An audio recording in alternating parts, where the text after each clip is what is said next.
तो गाइस हमारे room agents के मैडम को रिटर्न के लेके अपडेट निकल के आई और सिर्फ यही नहीं, हमारे ड्रूम एकेंडाय ने कुछ बोला अपने अनडिस्प्यूटेड चैम्बर बनने के ऊपर। तो भाई क्या कुछ अपडेट्स निकल के आई मैं आपको सब कुछ बताने वाला हूँ। तो फटाक से को शुरू करते हैं। जहाँ पे गए सबसे पहले अगर हम लोग हमारे इस साल का एलिमिनेशन चैम्बर के बारे में बात कर लेते हैं तो गई अभी के टाइम पे 12,000 से ऊपर की टिकटें जो कि हैं वो बिक चुकी हैं हमारी एलिमिनेशन चैम्बर 2026 यानी। तो अभी आगे तो ना जाने क्या क्या होने वाला है।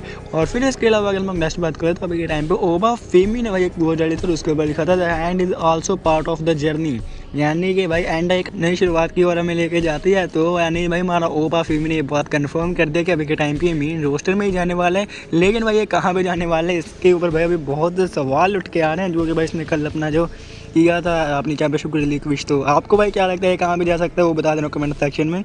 और फिर इसके अलावा गए आप यहाँ पे हमारी Liv Morgan, Roxanne present, CM Punk के भाई बैक साइड पिक्चर देख सकते हो, जो कि भाई हमें न जाने कब देखने के लिए मिली थी।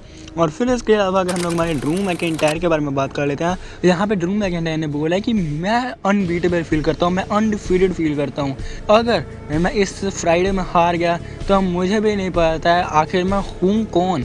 यानी कि भाई ड्रू मैकिंटायर ने काफ़ी बड़ी खुद के ऊपर भाई इन्होंने सवाल निकाल दिया कि मैं अनबीटेबल हूँ, लेकिन अगर एक बार फिर से मैं हार गया तो मुझे खुद को समझ नहीं आएगा कि मैं कौन हूँ। और भाई मैं आपको बताना चाहूँगा अभी के टाइम पे जो रूमर्स और अपडेट्स निकल के आ रहे हैं उसके हिसाब से Drew McIntyre new undisputed champion बनने वाला है। यानी कि अभी के टाइम पे फैन फेवरेट चल रहे हैं हमारे ड्रू मैकिंटायर अनडिस्प्यूटेड चैंपियन बनने के लिए। यानी कि भाई अब जो ये आने वाले हैं ना मैडम, इसको भाई देखना पड़ेगा। और फिर इसके अलावा अगर हम लोग नेक्स्ट बात कर लेते हैं तो गाइस अभी के टाइम पे हमारी AEW में एक बार फिर से हमारे अंड्रादे जा चुके हैं आज, जो कि हमारे अंड्रादे ने एक बार फिर से भाई अपना रिटर्न कर दिया AEW में, जो कि मैं सुबह देखने का मिला था। मैं आपको अपडेट अब दे रहा हूँ सॉरी यहाँ। और फिर इसके अलावा भाई अभी के टाइम पे रेसल कोड ने अपना एक अलग ही भाई इस बंदे ने वर्टिफ निकाला है कि अगर भाई कोडर्स यहाँ पे अपनी चैंपियनशिप को हारता है तो फिर भाई एक बार फिर से रॉयल रंबल जीतने वाला है 3rd टाइम। और फिर भाई स्टोन कोल्ड स्टीव ऑस्टिन के साथ टाई करेगा और फिर भाई ये बनेगा हमारा वर्ल्ड हेवीवेट चैंपियन। यानी कि भाई अभी के टाइम पे कोडी रिवर्स अगर यहाँ पे अपनी चैंपियनशिप हारते तो भाई ये रॉयल रंबल 3rd टाइम जीत सकता है। लेकिन भाई मैं सच्ची बोलूँ मुझे ऐसा बिल्कुल नहीं लगता है कि ये भाई अगर कोडर्स यहाँ पे अपनी चैंपियनशिप को हारता है तो फिर भाई ये रॉयल रंबल जीतेगी। अगर भाई इसने रॉयल रंबल जीता ना मैं सच्ची बोल रहा हूँ हट जाएगी भाई मेरी।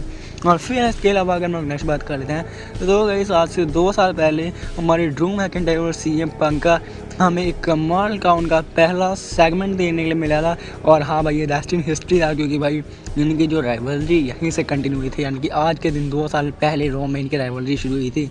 और फिर इसके अलावा अगर हम CM पंक के बारे में बात कर ही रहे हैं तो गाइस अभी के टाइम पे CM पंक ने जो के ऊपर बोला है कि जो फैंस जो उसको ऑनलाइन क्रिटिसाइज़ करते हैं जब उसका म्यूज़िक हिट होता है तो भाई ये बंदे खुद ही ईट कर रहे होते हैं। लेकिन वहीं अगर आप सोशल मीडिया के ऊपर देखोगे तो भाई कोई भी बंदा इसे पसंद करता ही नहीं है। यानी कि भाई अभी के टाइम पे हमारे CM पंक ने बोला है कि जो उससे काफ़ी ज़्यादा फिनोमिनल रेसलर है। तो भाई आप बताओ भाई आपके हिसाब से इसे क्या कहना है। और फिर इसके अलावा इस सबके टाइम पे NC डॉन ने ये पोस्ट किया है कि भाई कोई भी इसमें रिस्क नहीं होगा। अगर हम लोग बोले कि 2025 रोमन इसका सबसे ज़्यादा वर्स्ट ईयर था 2019 से लेके आप बोल रहे तो उनसे पहले तक का भी। तो हाँ भाई मैं तो इससे 100% एग्री करूँगा कि भाई जो 2025 गया था ना वो अभी तक का रोमन का भाई वर्स्ट का भी वर्स्ट ईयर था। मतलब भाई जो रोमन हारे ना वैसा आज तक हमें देखने को मिला। इतना गंदा ईयर जो रोमन के लिए गया हो। बाकी आपका भाई क्या कुछ वो बता देना कमेंट सेक्शन में। और फिर इसके अलावा अगर हम नेक्स्ट बात करें तो अभी के टाइम पे हमारी कोडी रोड्स ने इस बात को बोला है कि ये चाहता है हमारी डीमन फिल्म बलर के साथ रेसल करना एज अ स्टार डस्ट। यानी कि भाई अगर WWE वाले चाहें तो भाई कोडी रोड्स को स्टार डस्ट बना के लेके आ सकते हैं। लेकिन भाई अभी के टाइम पे मुझे नहीं लगता भाई जैसे कोडी रोड्स को आगे पे आगे लेके जाया जा रहा है इसे भाई बनाया जाएगा स्टार डस्ट। क्योंकि भाई जो स्टार डस्ट था ये भाई आप इसे एक फ़नी करेक्टर भी भाई आप बोल सकते हो। और फिर इसके अलावा अगर हम नेक्स्ट बात कर लेते हैं तो भाई सभी के टाइम पे हमारे लोगन पॉल ने अपनी एक नई फुल टाइम डील को साइन कर लिया WWE के साथ। तो हाँ भाई अभी के टाइम पे ये बंदा भी आगे भी देखने के लिए मिलने वाला है, यानी कि इसने रीसाइन कर लिया है।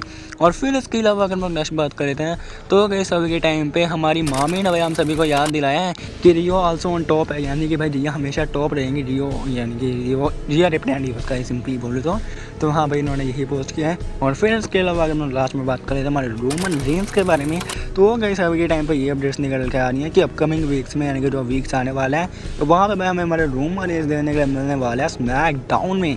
तो हाँ भाई अभी के टाइम आप मान के चलो अगर रोमन रेंस स्मैकडाउन में क्यों देखने के लिए मिलेंगे, अगर वो चैलेंज करेंगे अनडिस्प्यूटेड चैंपियनशिप के लिए। तो तो अगर भाई ये होता है फिर तो भाई हमें रोमन स्मैकडाउन में देखने के लिए मिलेंगे।